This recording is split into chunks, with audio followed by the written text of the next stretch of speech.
वैसे जरूरी नहीं है, लेकिन वीडियो को लाइक या डिसलाइक कर दिया करें। मूवी के स्टार्ट में हम एक लड़की सियोबान को देखते हैं, जो कि बायोलॉजी की स्टूडेंट थी और वो डीप सी के एनवायरनमेंट और क्रिएचर्स के बारे में रिसर्च कर रही थी। नेक्स्ट डे ऑफिस की पार्टी होती है, जिसमें उसका बिल्कुल भी इंटरेस्ट नहीं था, लेकिन वो अपने काम को लेकर इतना सीरियस होती है कि रिसर्च के लिए वो एक हफ्ते का फिशिंग ट्रैवल अरेंज करती है। और यहाँ पर उसके साथ टीम में 6 लोग होते हैं, जिनमें एक था शिप का कैप्टन, उसकी वाइफ फ्रेया, एक शिप इंजीनियर ओमिड और बाकियों के बारे में हम आगे जानेंगे। अब ये लोग अपने सफर पर चलने के लिए तैयारियां करते हैं। फिर हम ओमिड और दूसरे शिप इंजीनियर को देखते हैं, जो शिप का इंजन चेक कर रहे थे। इतनी ही देर में वहाँ पर शिप का कैप्टन भी आ जाता है, तो वो दोनों उसे पिछली पेमेंट क्लियर करने का कहते हैं। तब यहाँ पर वो कैप्टन उन्हें पैसे देने का वादा करता है, और यहाँ पर हम ये जान पाते हैं कि कैप्टन को पैसों की बहुत जरूरत है, लेकिन उसके पास पैसे है नहीं। एनीवे, वो लोग अपने सफर के लिए निकल जाते हैं। अब यहाँ पर इतने सारे लोगों के लिए सिर्फ 4 ही बेड्स थे। तब सियोबान का फ्रेंड बताता है कि 3-3 के ग्रुप्स में ये लोग शिफ्ट्स में सोने वाले हैं। हर एक पर्सन को सिर्फ 2 घंटे ही सोने के लिए मिलेंगे। तब ये बात सुनकर सियोबान काफी परेशान हो जाती है, क्योंकि इतनी कम नींद की वजह से तो सब लोग बीमार पड़ सकते हैं, लेकिन उनके पास और कोई रास्ता था ही नहीं। इसके बाद हम कैप्टन और उसकी वाइफ फ्रेया को देखते हैं, जो कि अपनी ट्रिप की अगली प्लानिंग कर रहे थे, और उन्हें पता चलता है कि उनकी शिप किसी एक्सक्लूसिव जोन से गुजरने वाली है, जहाँ पर जाना सबके लिए मना है, लेकिन अपने प्रॉफिट के लिए वो ये बात सबसे छुपा कर रखते हैं। फिर डिनर के बाद सियोबान सोने के लिए चली जाती है, लेकिन अब क्योंकि उसे नींद नहीं आ रही थी, इसीलिए वो टॉप पर चली जाती है, जहाँ पर उसे फ्रेया मिलती है। और फिर वो समंदर की लहरों को देखकर समंदर की गहराई की एक बात बताती है। वो बताती है कि एक दिन ऐसी एक शिप में एक लड़की और उसका साथी था, और फिर उस लड़की के साथी की समंदर में मौत हो गई, जिसकी वजह से वो लड़की काफी दुखी हो गई, और इसके बाद उस लड़की ने खुद को समंदर के हवाले कर दिया, और इसी तरह वो हमेशा के लिए समंदर में जिंदा रहती है। असल में समंदर का ये चमकता हुआ पानी उस लड़की के बाल हैं। अब इस तरह से उन लोगों की पहली रात गुजर जाती है। नेक्स्ट मॉर्निंग हम दिखते हैं कि लोगों को अपनी शिप के पास कुछ वेल दिखती हैं, जिन्हें देखकर सियोबान काफी हैरान होती है, क्योंकि वेल तो अकेली रहना पसंद करती हैं, ना कि शिप के आसपास जहाँ पर शोर होता है। तभी उन्हें पता चलता है कि 1 माइल की दूरी पर उन्हें बहुत सारी वेल मिली है। तभी अचानक से उनकी बोट किसी चीज में फंस जाती है। तब ओमिड जल्दी से इंजन रूम में जाकर चेक करने लगता है, और उसे वहाँ पर ब्लू ग्रीन स्लाइमी मटेरियल मिलता है। तब सियोबान वहाँ पर आकर उसका सैंपल ले लेती है। इसके बाद फ्रेया मैप चेक करने के लिए जाती है, तो उससे पता चलता है कि वो लोग एक्सक्लूसिव जोन में आ चुके हैं, जहाँ पर सभी का जाना मना है वहाँ पर, और यही वजह थी कि उन्हें यहाँ पर वेल भी दिखाई दी गई थी। अब कैप्टन सियोबान को पानी में जाकर चेक करने के लिए कहता है, क्योंकि सिर्फ उसी के पास डाइविंग सूट होता है, ताकि वो चेक कर सके कि शिप किस चीज में फंसी है। अब सियोबान अपना सूट पहनकर पानी में चेक करने के लिए जाती है। तब उसे वहाँ पर काफी बड़े टेंटिकल्स ग्लो करते हुए दिखाई देते हैं, जिसमें से एक टेंटिकल देखते ही देखते उस पर अटैक कर देता है, लेकिन वो जल्दी से बचकर शिप में वापस आ जाती है, और वो बताती है कि मैंने समंदर में ग्लोइंग क्रिएचर देखा है, और उसके बहुत सारे काफी बड़े बड़े टेंटिकल्स भी हैं, और वो शिप की स्किन पर चिपका हुआ है। तब ये सुनकर वो कैप्टन उस क्रिएचर को जायंट ऑक्टोपस का स्पीशी कहता है, और उसे पकड़ने का प्लान करता है। वो एक बहुत ही बड़ी नेट को पानी में डालता है, लेकिन वो क्रिएचर ऊपर नहीं आ पाता, क्योंकि वो बहुत ही भारी था। तभी सियोबान के फ्रेंड का हाथ अचानक से रस्सी खींचने वाली मशीन में फंस जाता है, जिसकी वजह से उसका हाथ बुरी तरह से कट जाता है, और तभी सियोबान को उसके खून के पास वही स्लाइमी मटेरियल मिलता है। अब ये लोग इस एक्सक्लूसिव जोन में बुरी तरह से फंस चुके थे।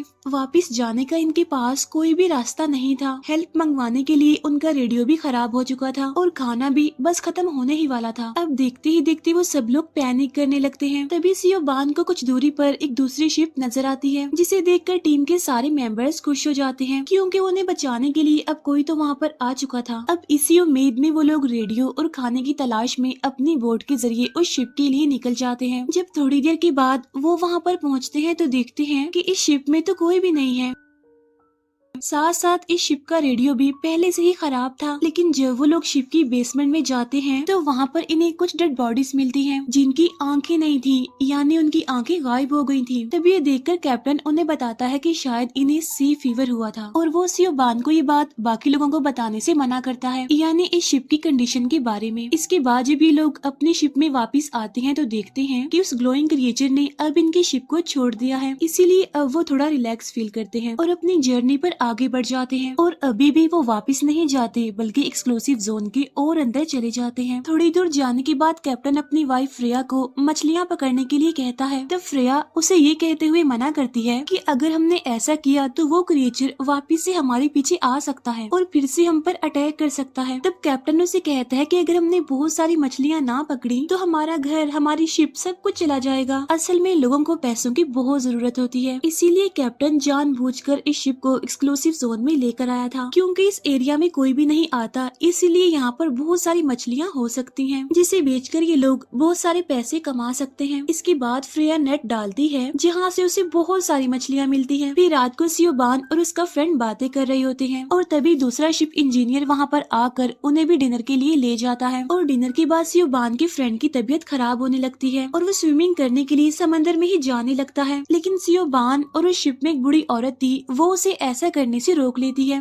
तब सियोबान अपने फ्रेंड को उसका हाथ चेक करने की रिक्वेस्ट करती है, जिस पर वो साफ इनकार कर देता है। लेकिन तभी अचानक से उसकी आंखों में दर्द होने लगता है। तब सियोबान उसकी आंखों में अजीब सा नोटिस करती है, लेकिन जब कैप्टन उसकी आंखें चेक करता है तो उसे उसकी आंखों में कुछ भी दिखाई नहीं देता, इसीलिए वो लोग इसे उसका वहम कहकर इग्नोर कर देते हैं। इसके बाद शिप इंजीनियर शावर लेने के लिए वॉशरूम में चला जाता है। उधर सियोबान का फ्रेंड अपनी आंखों की वजह से काफी परेशान होता है, इसीलिए वो उन्हें धोने जाता है और तभी अचानक से उसे सब कुछ धुंधला नजर आने लगता है और देखते ही देखते उसकी पूरी आंखें बुरी तरह से ब्लास्ट कर जाती हैं, जिसकी वजह से उसकी वहीं पर ही मौत हो जाती है। तभी ये देखकर सारे लोग डर जाते हैं और पैनिक करने लगते हैं। तभी सियोबान उन्हें बताती है कि जो स्लाइमी मटेरियल है वो असल में एक पैरासाइट है जो कि शिप के पानी में ही घुस गया है। और तभी उन्हें याद आता है कि शिप इंजीनियर अभी तक शावर ही ले रहा है, इसीलिए ये लोग उसे रोकने जाते हैं, लेकिन वो इनकी बात को मजाक समझकर इग्नोर कर देता है। और फिर देखते ही देखते शावर में पानी आना बंद हो जाता है और तभी शावर में से वही स्लाइमी मटेरियल यानी पैरासाइट निकलकर उस पर अटैक कर देता है, जिसकी वजह से वो शिप इंजीनियर काफी इंजर्ड हो जाता है।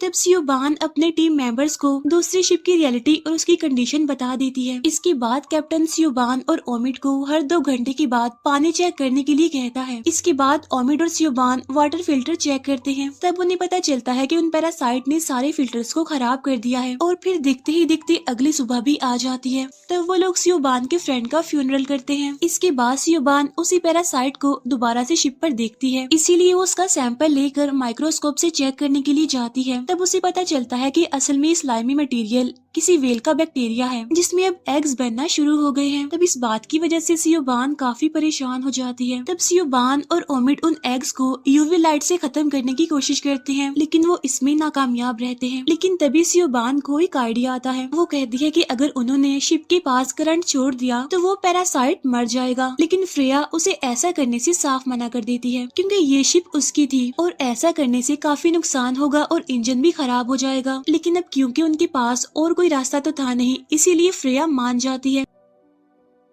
उधर हम देखते हैं कि शिप इंजीनियर की तबीयत खराब होने लगती है। इसके बाद सियोबान और ओमिड शिप के आसपास के पानी में करंट छोड़ देते हैं। इसके बाद सियोबान उन लोगों को शिप को रोकने के लिए कहती है, क्योंकि अगर शिप में अभी भी इन्फेक्शन हुआ तो शिप के किनारे पर जाने के बाद ये इन्फेक्शन लोगों को भी लग सकता है, जिसकी वजह से सिचुएशन बहुत ही खराब हो जाएगी। लेकिन फ्रेया शिप रोकने के लिए साफ इनकार कर देती है। इसके बाद हम उस बूढ़ी औरत को देखते हैं जो शिप इंजीनियर की हालत देखकर रोने लगती है। फिर कुछ टाइम बाद वो शिप इंजीनियर भी मारा जाता है। यहाँ पर उन लोगों को पता चल चुका था कि इस इन्फेक्शन से बचना बहुत ही मुश्किल है। इसके बाद उस शिप इंजीनियर का फ्यूनरल किया जाता है। इसके बाद सियोबान फिर से सबको वार्न करती है कि ये अच्छा होगा कि किनारे पर ना जाया जाए और 36 घंटों के लिए उन्हें क्वारंटीन यानी आबादी के लोगों से अलग रहना होगा इस शिप में। लेकिन सियोबान की बात कोई नहीं मानता, इसीलिए वो एक रस्सी के जरिए शिप का प्रोपेलर तोड़ देती है। तब ये देखकर वो सारे लोग गुस्सा हो जाते हैं और वो बूढ़ी औरत सियोबान को पंच मारती है। इसके बाद किसी तरह सियोबान उन्हें शिप पर रुकने के लिए एग्री कर ही लेती है। इसके बाद वो सबको इन्फेक्शन चेक करवाने के लिए कहती है और एक एक करके उनकी आंखें चेक करने के बाद पता चलता है कि किसी को भी इन्फेक्शन नहीं है, इन्हें सब लोग ठीक है। लेकिन उन्हें पता चलता है कि कैप्टन की आंखें अभी तक चेक नहीं हुई हैं,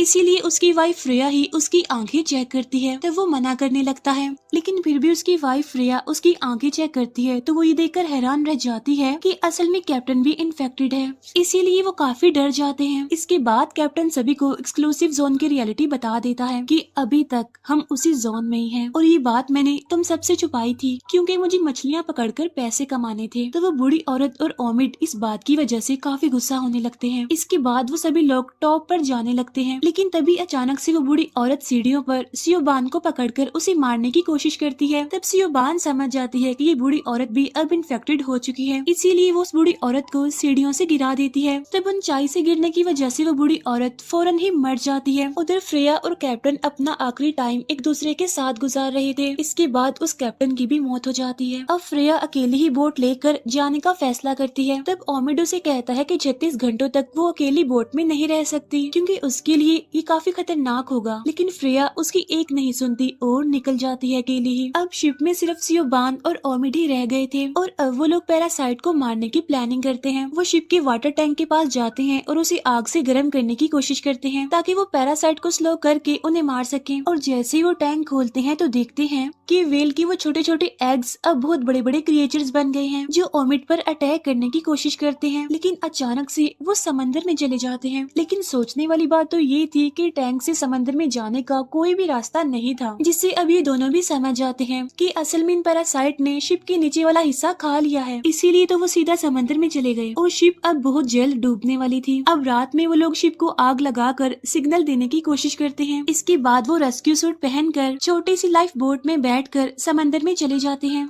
उन्हें कुछ ही दूरी पर एक शिप दिखाई देता है, इसीलिए अभी लोग उसी की तरफ बढ़ रहे थे। लेकिन तभी ओमिड अचानक से पानी में गिर जाता है, लेकिन अब क्योंकि उसे तैरना नहीं आता था इसीलिए सियोबान उसे बचाने के लिए पानी में कूद जाती है। अब यहाँ पर वो ओमिड को तो बचाने में कामयाब हो जाती है, लेकिन वो ग्लोइंग क्रिएचर उसके हाथ पर अटैक करके उसे इन्फेक्टेड कर देता है। अब वो दोनों बच तो गए थे, लेकिन सियोबान इन्फेक्टेड थी, इसीलिए अब सियोबान खुद को सेक्रीफाइस करते हुए दोबारा से पानी में कूद जाती है और उस ग्लोइंग क्रिएचर की तरफ चली जाती है। अब सिर्फ ओमिड ही इस खतरनाक एक्सपीरियंस से बच गया था, इसीलिए अब वो अकेला ही किसी की मदद आने का इंतजार करने लगता है और यहीं पर ये मूवी एंड हो जाती है। Thank you for watching.